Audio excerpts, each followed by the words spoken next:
오늘은 부르심이라는 제목으로 우리 하나님 말씀 우리 함께 나누고자 합니다. 사랑하는 성도님들, 제가 오늘 이 부르심이라는 제목으로 설교를 준비하면서요, 어떻게 설교를 시작을 해야 될까 고민하던 중에 마침 떠오르는 한 시가 있었습니다. 여러분들도 잘 아는 시일 거예요. 김춘수 시인의 꽃이라는 시인데요.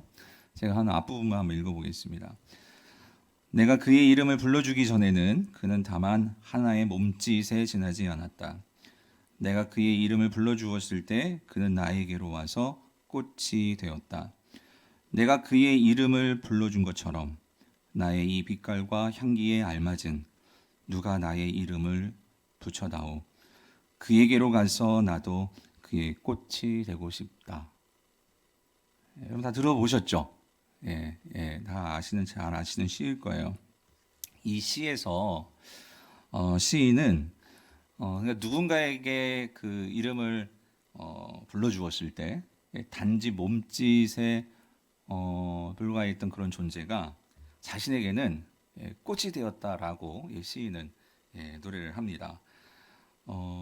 여기서 이 몸짓이라는 것은 그러니까 아무 의미 없는 그런 어떤 존재 그 자체 였는데, 꽃이라는 것은 자신에게 의미 있는 그런 존재가 되었다는 거죠. 몸짓, 꽃 사실은 동일한 존재죠. 그런데 어떻게 이 몸짓이었던 존재가 꽃인 존재로 변할 수 있는 것일까요? 시인은 그렇게 얘기하죠. 그게 뭘 불러줄 때요? 이름을 불러줄 때. 이름을 불러준다. 성도님들, 그 이름을 불러준다는 의미가 뭘까요? 일단 이름을 불러준다는 것은 제일 먼저 관심을 갖는다는 거겠죠.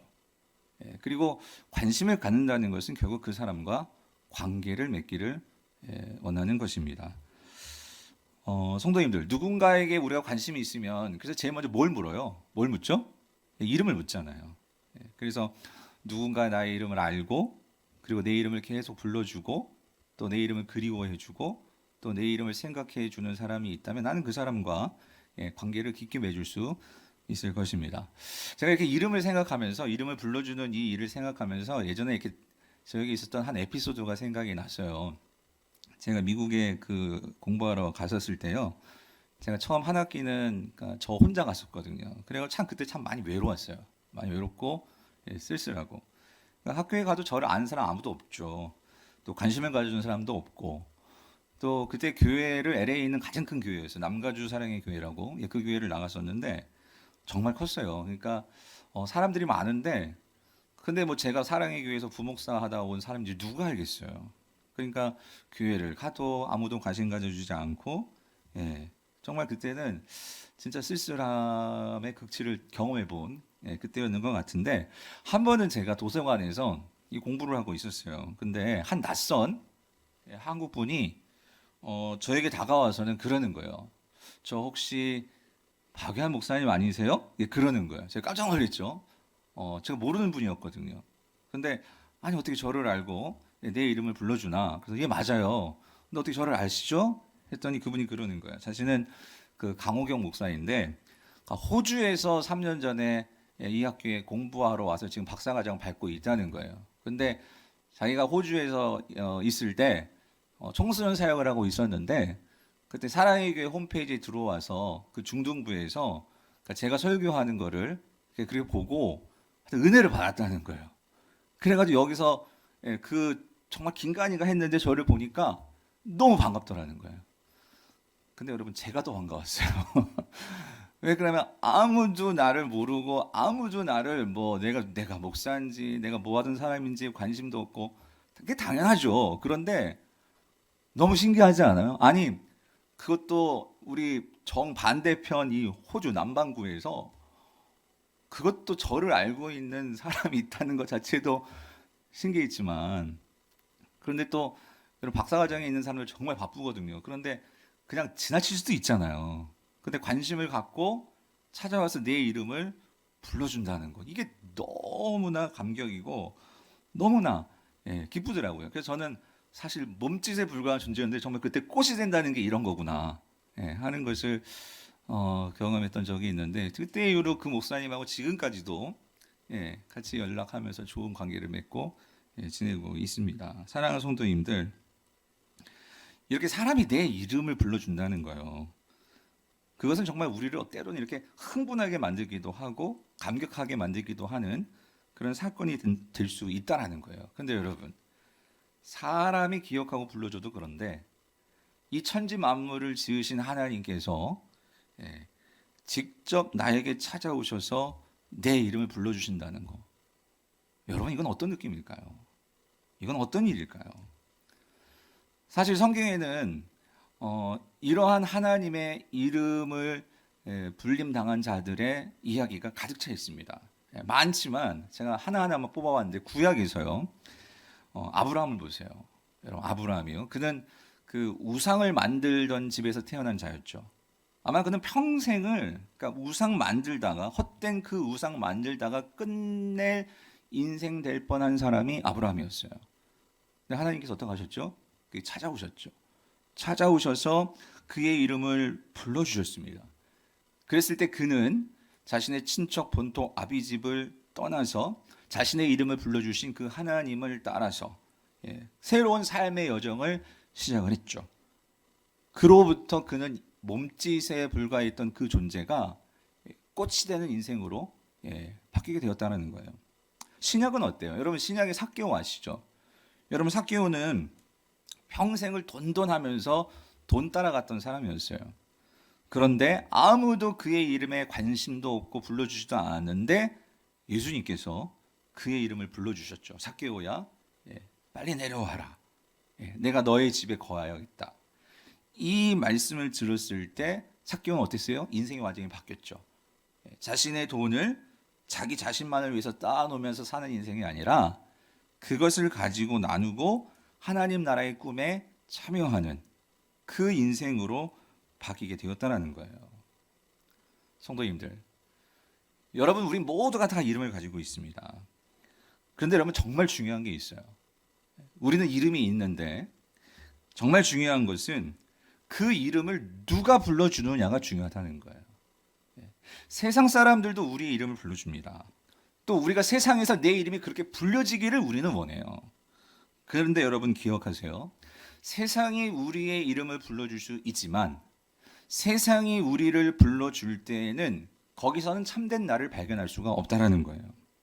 그러나 하나님이 내 이름을 불러주시면 우리는 참된 나를 알게 되고, 뿐만 아니라 나의 존재뿐만 아니라 나의 행동도, 나의 신분까지도 새롭게 정립이 될 수 있다는 거예요. 왜냐하면 하나님이 나의 이름을 불러주실 때에는 나의 이름을 불러주실 뿐만 아니라 나의 이름 속에 새 이름을 넣어주신다는 거예요. 여러분, 그 이름이 뭔지 아십니까? 성경은 말씀하세요. 그게 바로 예수 그리스도라고 말씀을 하세요. 성도님들, 성도는 우리의 이름 속에 예수 그리스도의 이름이 새겨진 사람들입니다. 이게 무슨 말이냐면, 하나님께서 우리에게 예수 그리스도의 이름을 새겨주셨고 주셨다는 것은 예수 그리스도는 오늘 저와 여러분과 동일시하였다는 거예요. 즉, 죄 없으신 예수 그리스도께서 죄인된 저와 여러분을 대신해서 우리의 자리에 서셨다는 거예요. 그러므로 오늘 저와 여러분들은 하나님의 자녀의 자리에 앉게 되었고, 예수님은 우리의 자리인 죄인의 자리에 앉게 되신 거예요. 이로 인해서 우리의 위치는 하나님의 가족 안에 있게 되었고, 우리의 가치는 예수 그리스도의 가치가 되었다는 거예요. 그래서 이것을 깨달은 사도 바울은 자신의 이름 안에 예수 그리스도가 있다라는 것을 깨닫고, 그는 그의 서신 곳곳에 이 노래를 부릅니다. 대표적인 거 하나, 에베소서 1장 3절부터 5절을 우리 같이 한번 읽어볼게요. 세 번역인데 같이 읽어보겠습니다. 시작. 우리 주 예수 그리스도의 하나님 아버지를 찬양합시다. 하나님께서는 그리스도 안에서 하늘에 속한 온갖 신령한 복을 우리에게 주셨습니다. 하나님은 세상 창조 전에 그리스도 안에서 우리를 택하시고 사랑해 주셔서 하나님 앞에서 거룩하고 흠이 없는 사람이 되게 하셨습니다. 하나님은 하나님의 기뻐하시는 뜻을 따라 예수 그리스도를 통하여 우리를 하나님의 자녀로 삼으시기로 예정하신 것입니다. 아멘. 사도 바울은요, 우리 안에 예수 그리스도의 이름이 있다. 그것을 그는 예수 그리스도 안에서 예수 그리스도를 통하여 그는 이거를 감격에 끊임없이 이 노래를 그는 부르고 있다는 거예요. 우리가 예수 그리스도의 이름이 있기 때문에 우리는 뭐가 됐다고요? 하나님의 자녀가 되었다는 거예요. 하나님의 자녀가 되었기 때문에 예수 그리스도의 이름이 우리 안에 새겨졌기 때문에 하나님은 우리를 결코 버리지 않으신다는 거예요. 왜라고요? 예수 그리스도의 이름이 있으니까. 그런데 여러분, 어떻게 예수 그리스도의 이름이 우리에게 새겨진 줄 아십니까? 그것은 예수 그리스도의 십자가 사건 때문이라는 거예요. 예수 그리스도께서 당신의 이름을 저와 여러분 속에 새겨주시기 위해서 예수님은 십자가에서 그 모든 못 박힘과 창에 찔림을 견뎌내시고 우리에게 그 이름을 새겨주셨다는 거예요. 그래서 여러분, 이 예수님이 십자가에 달려 죽으시는 것을 유일하게 목격한 12 제자 가운데 한 사람이 있죠. 그게 누구죠? 요한이에요. 사도 요한이에요. 그래서 사도 요한은 그 마지막 서신인 요한계시록에서 14장 1절에서 이렇게 그는 기록했어요. 우리 같이 한번 읽어볼게요. 시작. 또 내가 보니 어린 양이 시온산에 섰고 그와 함께 14만 4천이 서 있는데 그들의 이마에는 어린 양의 이름과 그 아버지의 이름을 쓴 것이 있더라요. 자, 여러분, 사도 요한이 봤어요. 여기 어린 양이 뭐예요? 어린 양. 어린 양은 십자가에 죽임 당하신 예수 그리스도죠. 그 예수 그리스도가 어디에 섰어요? 시온산에 섰다. 시온산은 뭐예요? 이건 쉽게 말하면 천국을 말해요. 천국에 서 계시는 거예요. 그런데 그 천국에 지금 누가 모여 있냐면 누가 모여 있어요? 14만 4천이 거기에 서 있는 거예요. 여러분, 이 14만 4천이 뭡니까? 14만 4천은요, 이것은 예수 그리스도를 믿음으로 하나님 가족 안에 들어오게 된 구약의 성도들과 신약의 성도들을 말하는 상징적인 숫자예요. 다시 말하면 이것은 예수 그리스도 안에서 구원받는 모든 성도를 말하는 거예요.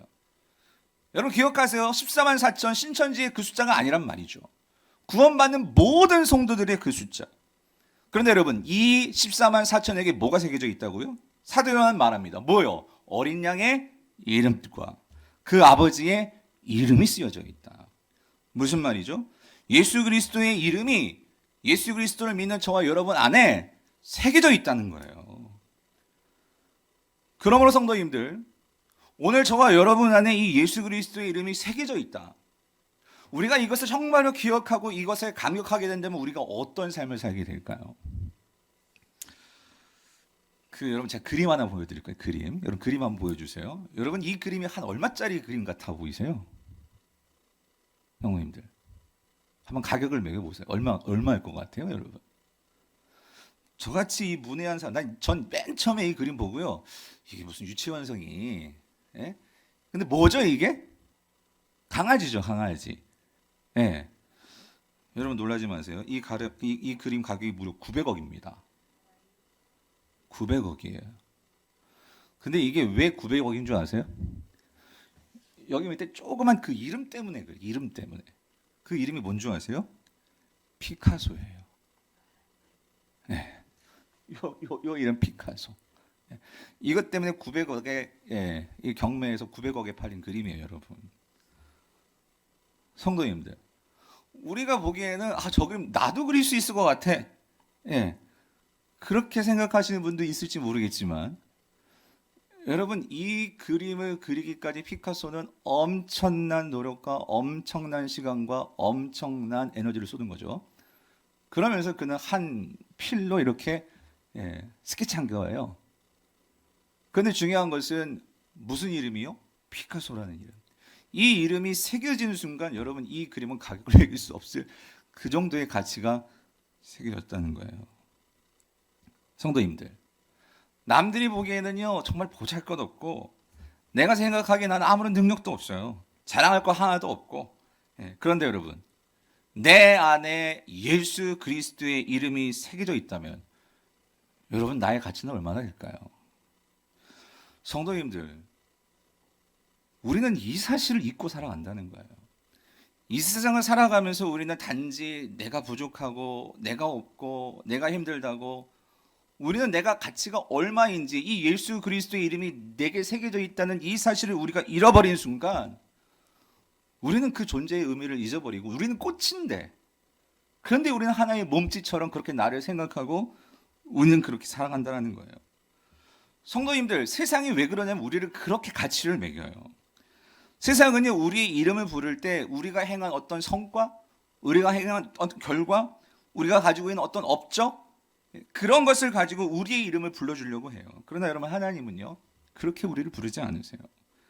하나님은요, 나의 있는 모습 그대로, 내가 비록 부족해도 연약해도, 내가 실패하고 실수하고 심지어 내가 죄를 범해서 넘어졌다 할지라도 하나님은요 우리를 가장 가치 있게 소중하게 여기신다는 거. 왜요?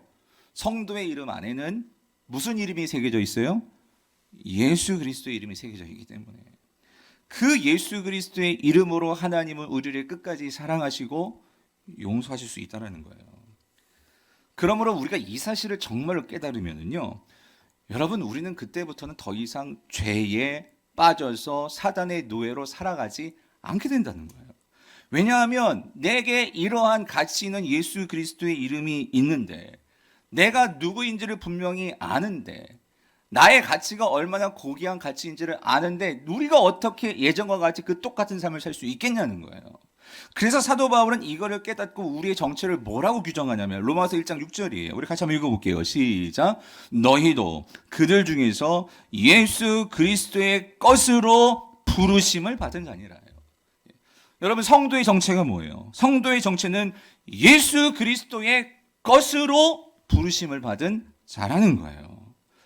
성도님들, 예수 그리스도의 것이라는 게 무슨 의미예요? 우리의 이름이 새겨졌잖아요. 그러니까 예수 그리스도의 것이죠.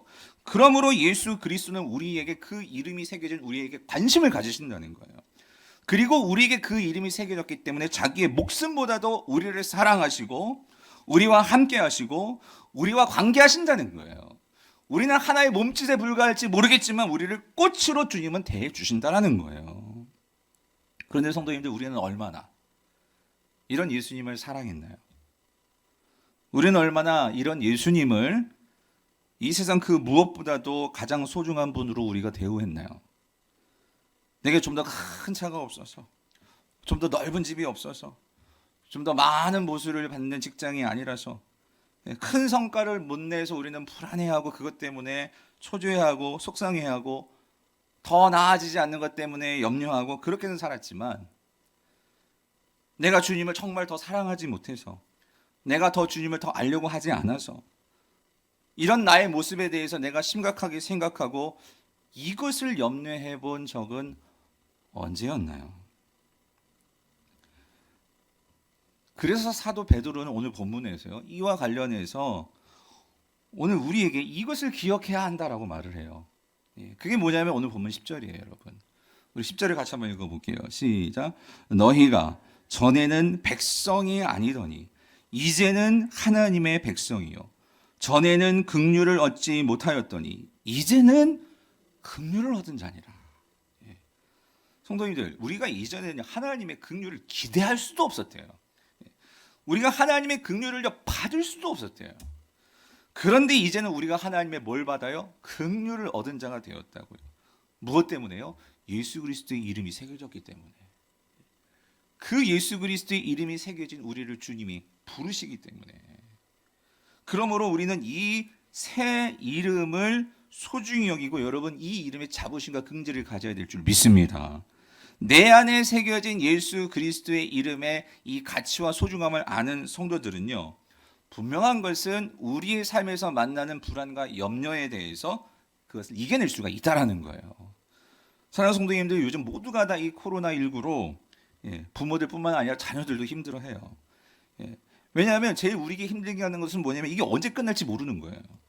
이 불확실 상황이에요. 그런데 이 불확실한 상황 속에서 제일 힘든 게 뭐죠? 결국은 이거예요. 먹고 사는 문제, 이 밥벌이의 문제. 이게 과연 잘 될까? 이게 우리를 가장 불안하게 만들고 염려하게 만들죠.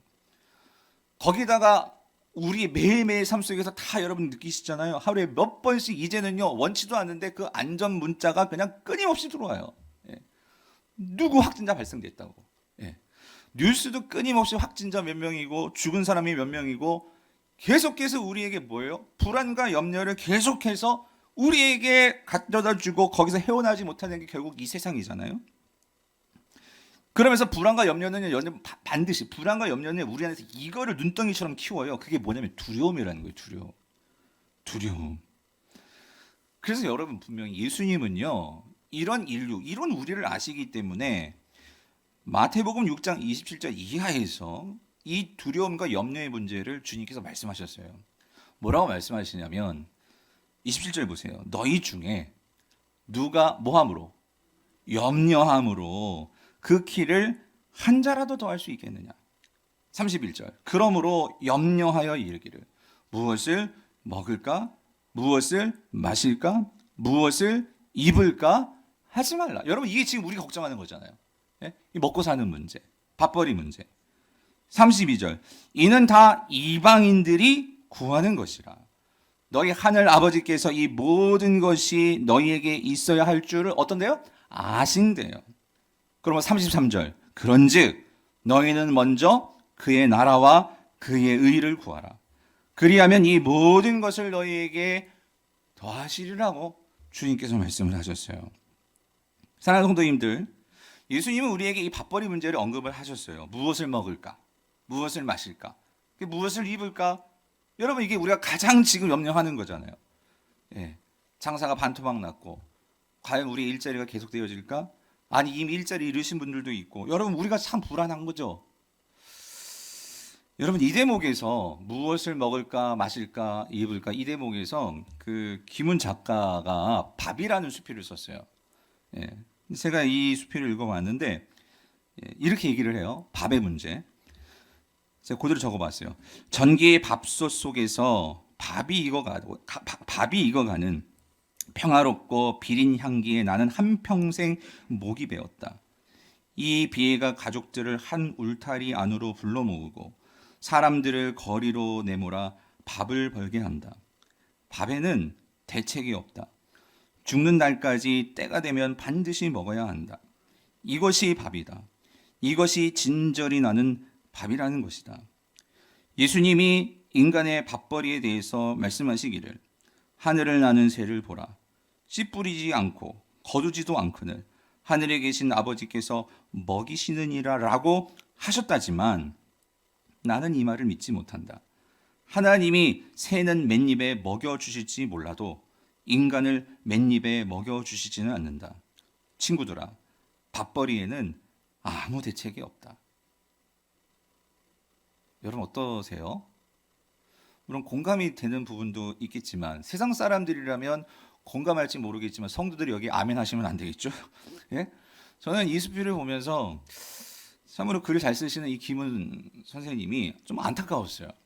왜 그러냐면 여러분 맞아요. 예수 그리스도가 없는 인생은 밥벌이에 대책이 없습니다. 예, 대책이 없어요. 그래서 결국 인간은 뭐 하게 되는 거예요? 염려할 수밖에 없는 거고 걱정할 수밖에 없는 거고 두려워할 수밖에 없는 거예요. 여러분 우리도 다 그런 실존이에요. 근데 여러분 우리는 기억할 게 있어요. 뭐냐면 여러분 사실 우리가 밥벌이 하면서 걱정하지 않으면서 사는 날도 있었죠. 예. 이렇게 코로나19가 있기 전까지는 그래도 힘은 들어도 밥벌이가 그렇게 크게 막 걱정되면서 그러지는 않는 근근히 살아갈 수 있는 때였지만 이게 터지면서 지금 모두가 다 걱정하고 있는 거예요. 이 상황 속에서 여러분 예수님께서 말씀을 하시는 거예요. 근본적으로 오늘 뭐라고요? 예수님은 여기에 대책을 주시는 거예요. 무슨 대책을 주시면 분명한 대책이 있다는 거예요. 너희가 지금 먹는 문제 때문에 근심하고 염려하고 불안하지? 그러면 이게 대책이야. 주님의 대책이 뭔지 아십니까? 마태복음 6장 33절이에요. 그런즉 너희는 먼저 뭘 구하라고요? 그의 나라와 그의 의를 구하라. 그리하면 이 모든 것을 너희에게 더하신다라고 말씀하세요. 여러분, 그럼 이 말씀의 의미가 뭔지 아는 게 더 중요하겠죠. 여러분, 인생에 밥벌이 분명히 대책이 없어요. 그러나 분명히 기억하세요. 여러분, 우리가 밥을 가진다고 해서 그게 우리에게 해결되는 대책이 정말 될까요?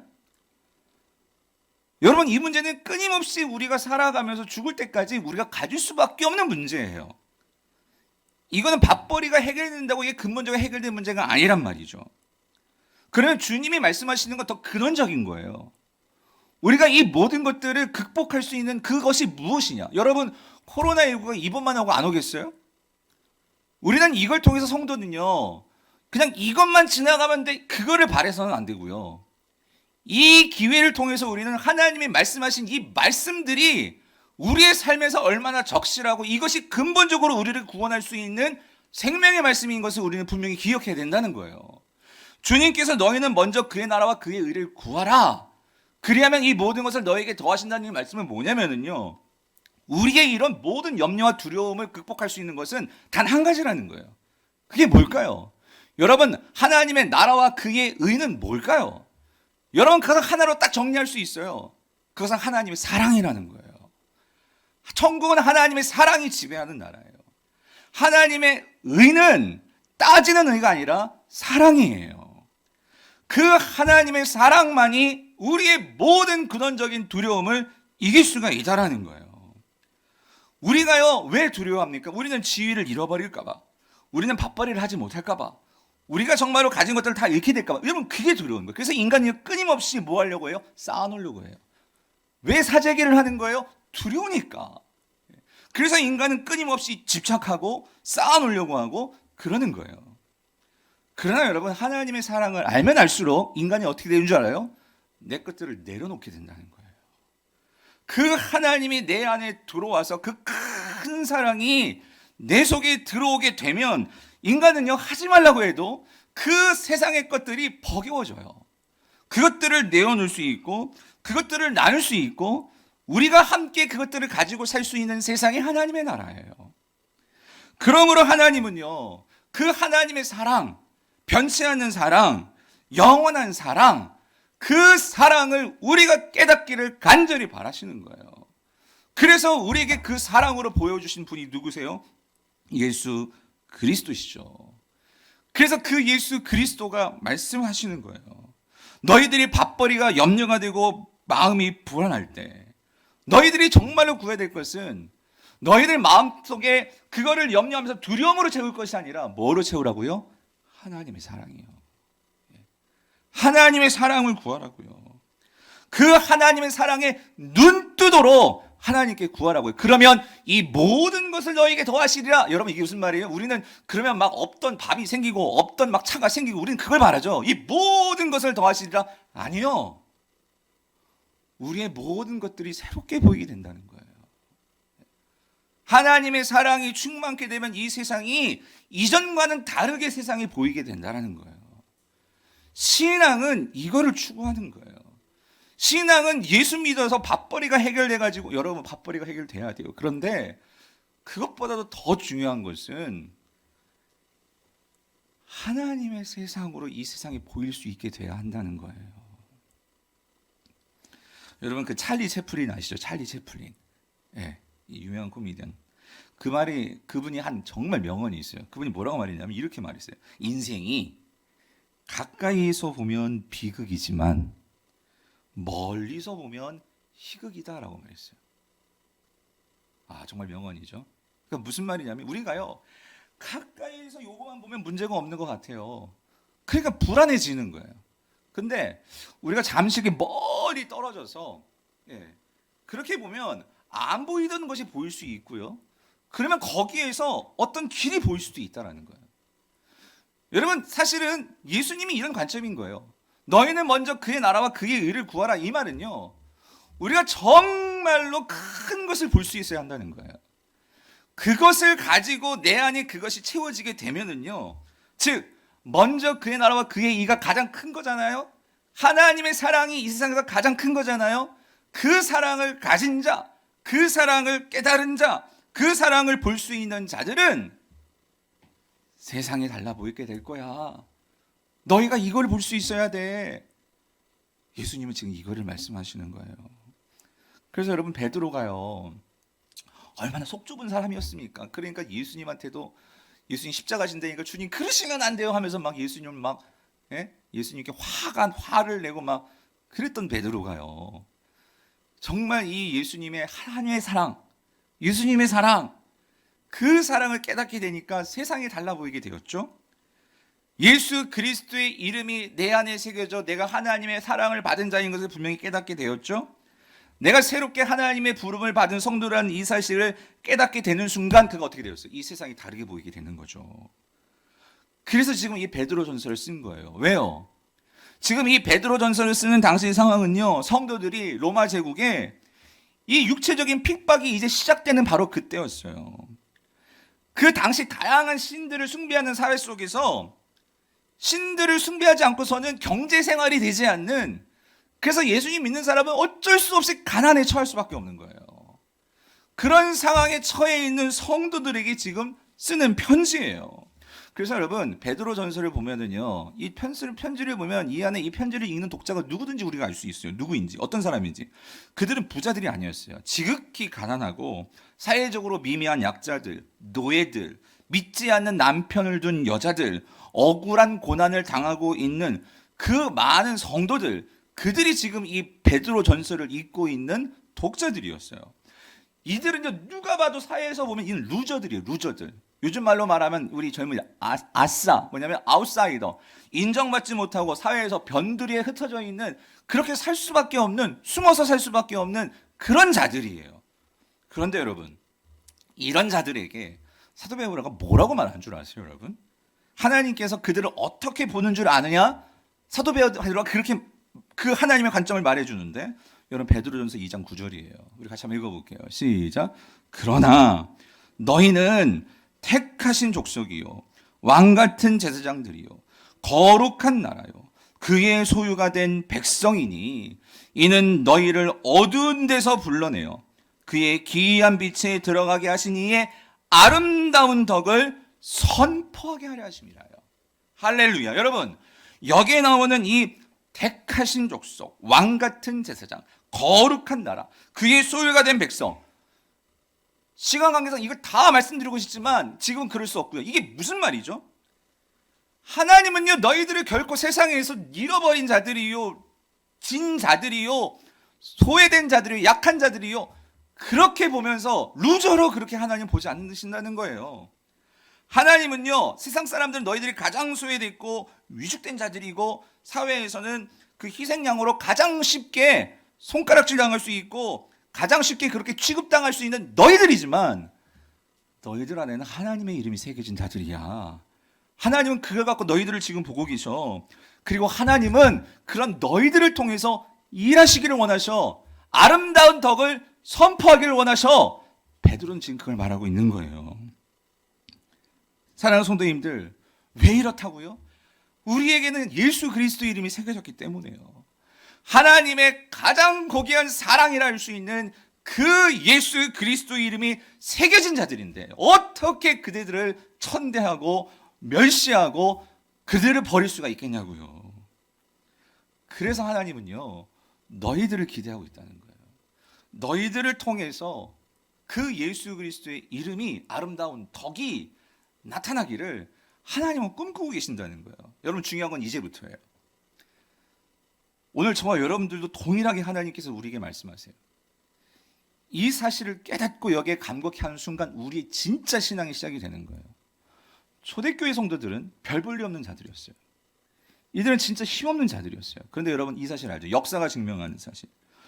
로마가 그렇게 이들을 핍박했고 박해했고 사자밥이 되게 했고, 그 거리의 밤에는 이 등불로 사람을 태워서 등불로 만들었고 그랬는데, 여러분 결국 그 로마가 어떻게 되었어요?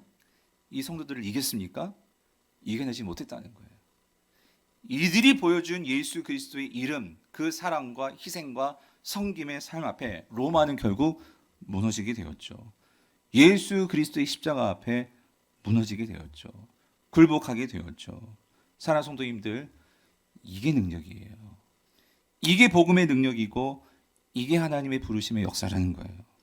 그래서 사도 바울은 로마서에서 8장 28절에서 이렇게 말을 하죠. 우리가 알거니와 하나님을 사랑하는 자 곧 그의 뜻대로 뭘 입은 자들이요? 뭘 입었어요? 부르심을 입은 자들에게는 모든 것이 합력하여 뭘 이루어요? 선을 이루느니라. 사랑하는 성도님들, 지금 힘든 이때가 우리는 이걸 믿자고요. 하나님께서 합력하여 선을 이루실 줄 믿습니다. 그런데 조건이 있어요. 뭐라고요? 하나님을 뭐하는 자? 사랑하는 자예요. 먼저 그의 나라와 그의 의를 구하는 자요. 그 하나님의 사랑이 내 안에 있음을 알고 하나님이 나를 부르셨구나 이거를 깨닫는 자요. 그들의 삶에 모든 것이 합력하여 선을 이루게 되는 것을 보게 된다는 거예요. 깨닫게 된다는 거예요. 저는 우리 교회 성도님들이 이거를 깨달을 수 있게 되기를 간절히 바랍니다. 그래서 여러분 성도는요 어떤 면에서는요 최고로 멋진 삶을 살 수 있는 자들이 성도예요. 내가 좋은 차를 타고 좋은 집에서 살고 돈이 많아서가 아니고요. 내가 누구인지를 알고 하나님의 사랑이 어떤 사랑인지를 알기 때문에 약해도 우리는 자신감을 가지고 긍지를 가지고 담대하게 살 수 있는 자들이 성도라는 거예요. 그러면 여러분 우리는 기도해야 돼요. 하나님 오늘 내가 아까 봤잖아요. 보잘것없는 여러분 그 이름을 모르는 자들은 보잘것없다고 해요. 그러나 그 이름을 아는 자들은 아까 피카소의 그 그림이요. 그 그림을 가치를 안다는 거예요. 오늘 사랑하는 성도님들이 이 땅에서 소망 없는 자들, 불안해하는 자들, 이 사람들에게 여러분들마저도 불안해하면서 어떻게 살 거야? 우리가 그렇게 휩쓸려 살아가는 자들이 아니라 오늘 이 소망 가지고 예수 그리스도의 이름이 내게 새겨졌는데 그들에게도 이 이름이 새겨지기를 우리가 간절히 소망하면서 오늘 예수 그리스도의 빛이 우리 성도들을 통해서 지금 이 어두운 이 세상 가운데 소망의 빛이, 사랑의 빛이, 은혜와 평강이 그렇게 흘러 들어가게 되는 저와 여러분들 수 있기를 여러분 간절히 바랍니다.